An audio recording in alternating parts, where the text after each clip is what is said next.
Hey guys, it's Brian with Biomed Publishing Group. Check out my new book, Lyme Disease Supercharge. Today I want to talk to you guys about camping in an RV without hookups off the grid. This is actually more important than you might guess. In order to get really clear and let your body detox from mold toxins, sometimes it's necessary to be in locations that don't have RV hookups.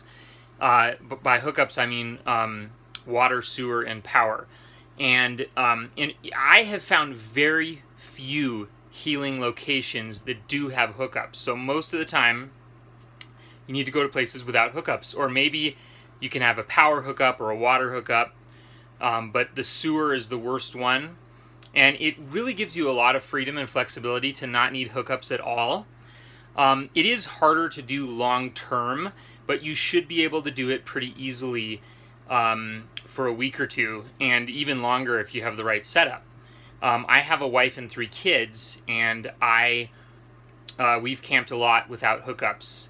And at first it was terrifying, and I was a beginner, and we didn't do it. And we would rather die of toxin poisoning in toxic RV parks than go without hookups. It was like this weird thing that I had where we just had to have hookups. But I want to help you get over that because it'll help you out a lot.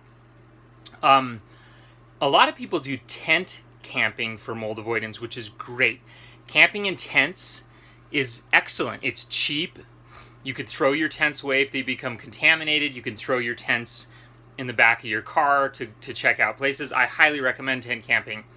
Of course, tent camping, especially with a family, can become really difficult. I mean, there were times where we got rained out and our tent was muddy and the wind blows and the kids cry. So if you're like me, doing mold avoidance in an RV is way better, especially if you're going to do it full time. We've been living in our RV now. You can see my wife's not here right now, so it's kind of a mess. She's in Texas with the kids, but we've been doing mold avoidance in our RV full time for 15 months. So you can't really live in tents for 15 months.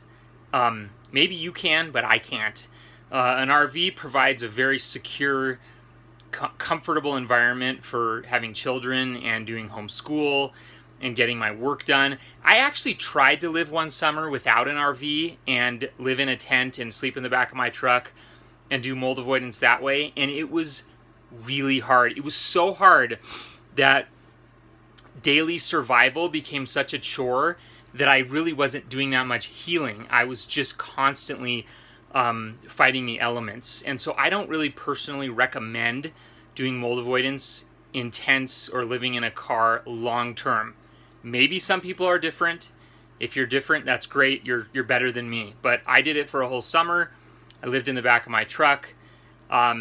It's just really hard. My family didn't do it. I'm not that mean. My family was in an apartment. I did it. I don't recommend it. So anyway, if you want to try to get off the grid and go into some really pristine locations in an RV, I'm going to give you guys some tips for camping off the grid. If you're lucky enough to find hookups that feel pristine to you, you're probably being deluded, and it's probably not as pristine as you think, because we just haven't found really anywhere that has hookups that's pristine enough to experience deep healing. What do I mean by deep healing? Some of these pristine places that don't have hookups, you get toxins coming out of you, flowing out of you like a waterfall, and your body is able to detox crap that you've had stored in you for decades. It's really worth it. Even if you can only do it for a week or two, a lot of healing takes place. And my family's actually thinking about buying land off the grid now. There's a lot of advantages to buying land off the grid, and there's advantages to camping off the grid. One of the big advantages is it's cheap, right? Nobody wants to camp off the grid, so campsites are only $10 a night instead of $30 or $40. And no one wants to buy land off the grid, so you could buy land for a fraction of the cost, and you're getting better healing. So if you can learn how to be an off-the-grid, no hookup camping ninja, which I'm not quite a ninja yet, but I'm working on it, then you can save money and heal better. It's a secret. So anyway, I've wasted enough time. Let me get to the tips. So water. RVs have a freshwater tank, so that's easy. You fill up your freshwater tank before you leave, and you learn where water spigots are. We were at a campground once, and there was a water spigot a few hundred feet away, and when our freshwater tank ran out of water, we filled up 1-gallon jugs and just poured them in. It's not that hard. You just have to be creative. We're used to running water. We're used to the convenience, but if you're creative, it's easy to solve. So fill up your freshwater tank. Showers is another one. Guess what? You run out of water too quickly showering all the time. Don't take showers as much. The body builds up a natural biome defense, natural bacteria living on your skin without showering. I shower much less and even do laundry much less than I ever used to. It might sound kind of gross, but you're healing, all right? Healing is more important than pretending you're living in civilization and you have a clean shirt on. Well, I mean, I'll get to that in a minute, but a lot of people who have clean clothing, their clothing is just saturated in city water that's full of chemicals and fragrances and chemical detergent. It's not that bad. Like this shirt I've had on for 4 days now. It's a little bit dirty. It's really not that big of a deal. You would be surprised. I mean, people didn't bathe regularly for thousands of years. There's also ways to use facilities that are not in your RV, like your RV shower. One of the things that you can do is use a campground bathroom, or my family, my wife likes to shower more than I do, so they've gone to like a gym. My wife will go to a gym, they'll play basketball with the kids and swim in the pool, lift some weights, run on a treadmill, take a shower at the gym, then come back. See, this isn't rocket science, you guys. You just have to be a little bit creative. But a lot of campgrounds have their own showers, and not showering isn't that big of a deal. I'm not saying don't shower for, don't skip showers for 2 months, but a couple weeks it's not going to hurt you. Okay, you can bring bottled water with you. Get a few 1-gallon water jugs from Walmart and drink that water. I don't recommend drinking water out of an RV freshwater tank because it just gets kind of stagnant sitting in there. We just don't drink the water out of our sink in our RV. Sorry, like I said, my wife's not here, so it's a little bit of a mess. We just don't really drink that water. Just get some bottled water, not a big deal. Let me think, what else with water? Okay, so in order to run your water in your trailer, you do need a little bit of power, right? You need your refrigerator to work, although refrigerators in RVs also run on propane, which I'll get to in a minute. But to survive off the grid, you do need a little bit of power. Your RV has its own battery. And if you hook up your RV to your tow vehicle, to your truck, I have a truck, and you run the truck for an hour a day, it'll recharge the battery. Also, if you leave your truck hooked up to your RV, now your RV is being powered by both the truck's battery and the RV battery. So we did this for 12 days at a campground. Turn the truck on for an hour a day, let it recharge the battery, and then I leave the truck plugged into the RV all the time, even when the truck is not running, to keep the battery going. This isn't going to power your microwave. It's not going to power your space heaters, but it's enough power to, our RV has a neat feature. It has these USB iPhone chargers that actually are always on. So our iPhones get charged all the time, which is great, even when we aren't hooked up to power. Now, the stove, the refrigerator, and the hot water heater all can run on propane. They don't need power, other than just a little bit of power from your battery. So our food stays cold, which is great. My wife can cook on the stove. We also have a little outdoor $40 Walmart propane stove so that steam and smells and odors from cooking don't fill up the trailer. So we go and we cook outside. But you can cook inside if you want to. When it's cold, use your furnace. You don't need electricity to run your furnace. You just need the battery power from your RV. You can do it off the grid. Now here's a warning. Be careful with your furnace. If you run it when your battery's too low, this has happened to me, there's not enough energy to keep the furnace blower blowing hard enough, and that heat in your furnace can get backed up and melt your venting and your pipes and stuff. So it hasn't happened to me that much, but just watch out for that. You don't want to run your furnace when your battery's super low. My RV has this battery light indicator right here. so you can see, you could push a button and see how full your battery is. When I'm hooked up to my truck, like I told you guys, I leave it hooked up, my battery lasts much longer because I'm using my truck battery too. And I mean, if your battery dies and you're at a campground, we don't camp in the middle of nowhere hundreds of miles away. There's other people, there's a camp host. We're usually only 5 or 10 minutes from town. It's not like we're camping in Antarctica where we're gonna die if our battery runs out, all right, you guys? So it's not that big of a deal. I generally leave my hot water heaters and my water pump off when I'm camping off the grid just to save battery power. But using your truck to recharge your battery it works great, okay? So we've covered water and power. Sewer hookups. So my RV has a gray water tank and a black water tank that are each 33 gallons. As long as you're not showering, cooking, washing hands, brushing teeth, 5 people using the toilet, our gray water and our black water tank tend to last about 8 days, okay? If you want to camp longer than that, it's not a big deal. Hook up your trailer and go dump and then come back. It might sound like a pain in the butt to hook up your trailer and go dump, and it is a little bit of a pain in the butt, but the healing you experience is worth it, I promise, all right? And by the way, I'm not a doctor, so when I say I promise, please note that this video is not for medical advice. This is just my experience with my family camping off the grid. You need to consult your own doctor for this type of information for you. If you're showering, this all goes out the window. The tanks are going to fill up. Now, we have dumped our gray water before on land with permission from the landowner, never on a campground. But our gray water isn't that gross. We use all organic soap. You know, and this was on private land with permission from the landowner. It was on 100 acres. Don't do it on you know, anywhere where it's illegal or, you know, where it's against, you know, whatever code or issues you have. But, you know, gray water is essentially just some cooking residue in the sink and shower water, right? It's not toilet water. We've never dumped our toilet water anywhere except for a dump station because that would be disgusting. But the gray water is really just water that comes from your kitchen sink. So it is, you know, like a little bit of food residue, and then it's your shower water, which is, you know, we use organic soap.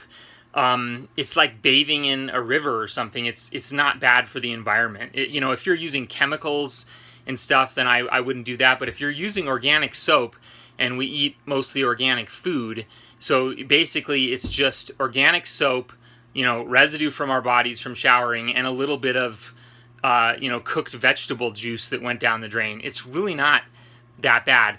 I'm getting a little sidetracked. You know, most places, 99% of the places you stay, you're not going to be able to do that. You're going to have to go dump your gray water. We always respect the rules and respect, you know, whatever. But anyway, you shouldn't, you know, your tanks should last you about 8 or 9 days. We have 5 people if you are, you know, not showering and not using that. So, we actually did purchase a generator. Honda makes a little 2200 watt generator that's very small. It fits in a bin. And it is a pain in the butt because you have to have gasoline and it smells. You have to have a place to transport it. You could transport them on the bumper of an RV.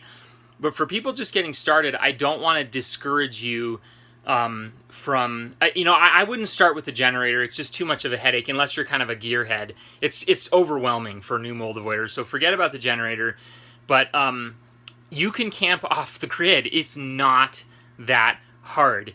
You know, you fill up your tanks, you get out there. A typical day camping off the grid, you know, when your RV is unplugged from a high voltage power source, you lose that EMF toxicity and you heal on this deeper level. I sleep deeper. Everything feels better. One thing I want to point out is these RVs are made for boondocking, which means camping off the grid. They're designed to be able to not have hookups. Why do you think they have holding tanks, right? I mean, if RVs were only supposed to be used in RV parks with sewer hookups, there'd be no need for a holding tank. You could just dump your black tank and your gray tank straight into the RV park's sewer hookups. But RVs have propane switches for the refrigerator, so you don't have to run them on power. They have propane switches for the hot water heater. They have holding tanks. They are designed perfectly for mold avoiders to get you off the beaten path, experimenting with different locations, seeing where you feel the best, and learning mold avoidance skills. It is the perfect tool for that.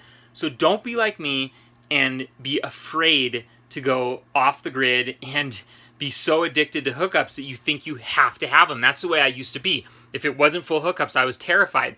A little bit of critical thinking about how are you going to get water into the RV? How are you going to get water out of the RV? How are you going to charge your RV battery? I do it using a truck or a generator. One thing I would suggest is just try go camping off the grid without hookups for a couple nights and do it near civilization, So the first time we camped off the grid, we were 5 minutes away from hotels and Walmarts and gas stations, and the low temperatures at night weren't lower than 40 degrees. So it wasn't like we were going to die if we screwed it up. We could have always gone to Walmart, gotten a meal, and checked into a hotel. All right, it's not life or death. Nowadays, we've camped further away from civilization in a lot colder temperatures, and even then, it's not life or death. One thing I recommend, one sort of safety measure, is always keep your vehicles full of gasoline so that if you have to escape or go to the hospital or go somewhere, your car's not out of gas. And also, if you're going to be running your car to charge your batteries, that's important. But if you're about to freeze to death in your RV, you can always go get in the car, turn the car on, and turn your heater on in the car and wait till morning. Of course, I don't recommend camping off the grid if you're even going to be in a situation like that. It's especially with kids or with somebody who's ill. I recommend being in relatively good weather with clear roads so you can bail if you need to or whatever. But we have tent camped in temperatures down to 20 degrees. Some people tent camp at 0 degrees. So an RV is insulated. Even if your furnace doesn't work, if you have a good sleeping bag or some blankets, and your car is full of gas, you're going to be fine. So I just want to close this video by saying that the most healing benefits that we have experienced have been off the grid, away from hookups. And you could do that in tents. More power to you if you want to do that in tents. But doing it in an RV is the best of both worlds. You get the creature comforts, you get shelter, you get wind protection, you get a stove and a refrigerator. And you can open all the windows in a pristine location and sleep and be in a healing environment. So if you are in an RV and you're afraid to camp off the grid, you're missing out on the primary benefit of being in an RV. What I like to do is after we've been off the grid for a while, we'll go into civilization, and we'll, maybe spend a few nights with power hookups and dump our tanks at a gas station or RV park that has a dump station. We'll refill our freshwater tank. We'll go food shopping. So it's not something you can do permanently. Now, we are actually considering buying land that is completely off the grid. And in that situation, you have to be a little bit more prepared. You almost certainly would want to have a generator. You need to consider your water source. Does the area have a well or a cistern, or how can you get water in? But even then, being attached to utilities not only is going to get you stuck in more expensive areas, but it's also not going to be as good of healing. So I really recommend that people consider how to use their RV off the grid. It's not that hard. These things are designed with tanks so that you can, be off the grid for a period of time. And it's just not that hard. There's also these totes. We were once staying off the grid and we didn't want to hook up to go dump our Blackwater tank. So they have these little totes that you can get, these little tanks that you can hook up and empty your Blackwater tank into the tote and then take that to the septic tank or the dump. It's a little bit messy. It's not ideal, but you can do it. And if healing is your priority, you need to be willing to make some of these sacrifices. I talk to people who are like, yeah, I've got this RV, but this RV park is toxic and I'm not healing here. And I'm like, have you considered doing a couple weeks off the grid to let your body detox and heal? They're like, oh no, I couldn't do that. I cook too much. Well, cook outside, or make different food, or, our kids need to shower every day. I'm like, or what? What's going to happen if they don't shower every day? People didn't shower every day for thousands of years of human civilization, and people were probably a lot healthier back then. This idea that we need to shower and scrub our skin's natural bacterial defense layer every day is just absolutely ridiculous.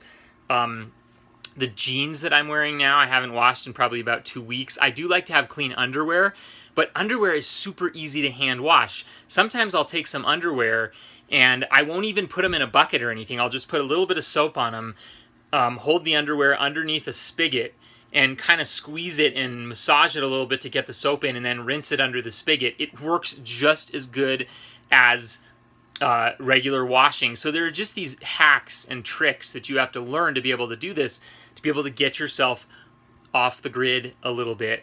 It's not that hard. Go try it. You'll learn, how this works if you just go try it and be willing to make a few mistakes. I'm trying to think if there's any catastrophes to be avoided. If it's cold, make sure you have good cold weather water preparation so your pipes don't freeze. I can talk about that in another video, but there's really not a lot of risk involved in attempting to camp off the grid. Keep an eye on your tanks, and that's really it. It's worth it, guys. If you're doing mold avoidance, camping off the grid is definitely worth it. So I'll stop rambling on here. Make sure you follow all applicable laws and with your dumping and what you do with that. But RVs are made for this. So if you're not using your RV to camp off the grid to heal when you're doing mold avoidance, you are really missing out. Okay, thanks for watching.